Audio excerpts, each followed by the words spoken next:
كيفكم؟ اخباركم؟ ان شاء الله تكونوا بخير وصحه وعافيه يا رب. مرحبا بكم في قناتي وقناتكم فينومين بيوتي. مرحبا بالناس الجديده والناس القديمه، البس بيتكم حبايبي. كيف ما شفتوا في الفيديو السابق طريقه العجين بتاع البليغات انا قسمتهم على جوج. طبعا استعملت كيلو بتاع الطحين. طبعا راح اسوي في البلاستيك، وراح استعمل بس الكميه اللي راح اشتغل بها، اخلص وابدا الثاني. هادو حبايبي سويتهم في النايلون وراح ابدا بهاي. المهم بشويش علينا نشربوا قهوتنا ونبدا على بركه الله. هون حبايبي طلقت العجين بتاعي بالتلاك او المدلك. المهم خليتها رقيقه، ما بغيتهاش غليظه، لانه بصراحه لما اقليها وهي فيها الخميره عشان ما تنتفخ. المهم سويتها على هذا الشكل. الزوائد سووهم في الكيسه واشتغلون على كيفكم. اللي دمها بارد تابعني. المهم على هذا الشكل غادي نمشي.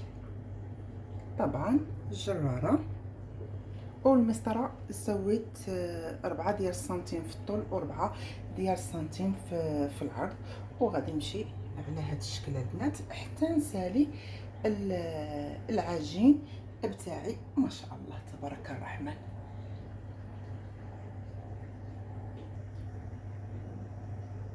وغادي نمشي بنفس الطريقه حتى نسالي. كيف ما قلت لكم كنطلقها مزيان. المهم حبايبي هايني رايحه هيك شوي شوي، ما ضلي كتير.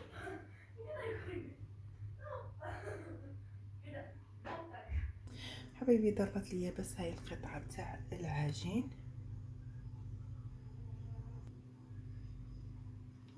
وقربت.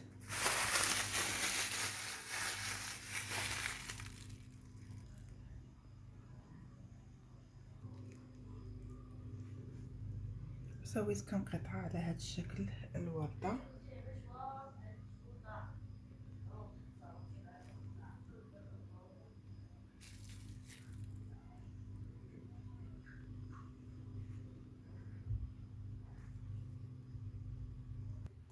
وبهيك حبايبي خلصنا او خلصت.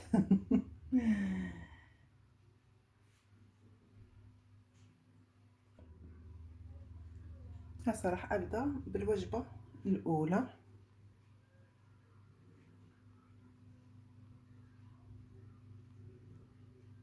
هون حبايبي العسل اللي سويته. هسه راح اشيل القرفه والليمون والبرتق المندلين وراح اسويهم في هاي. اسوي العسل هون.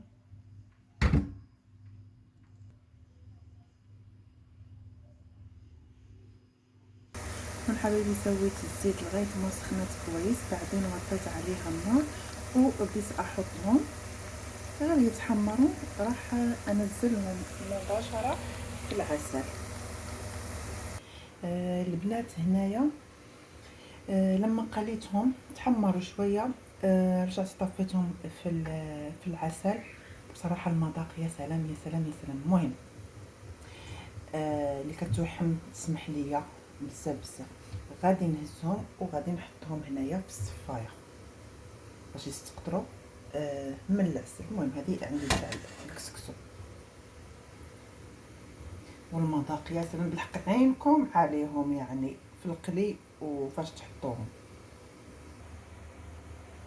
تقريبا بقات لي واحد القليه وراح اخلص. صراحه طعم زاكي بتشهي. كنتمنى انها تنال الاعجاب تاعكم، وشكرا لكم كتير كتير.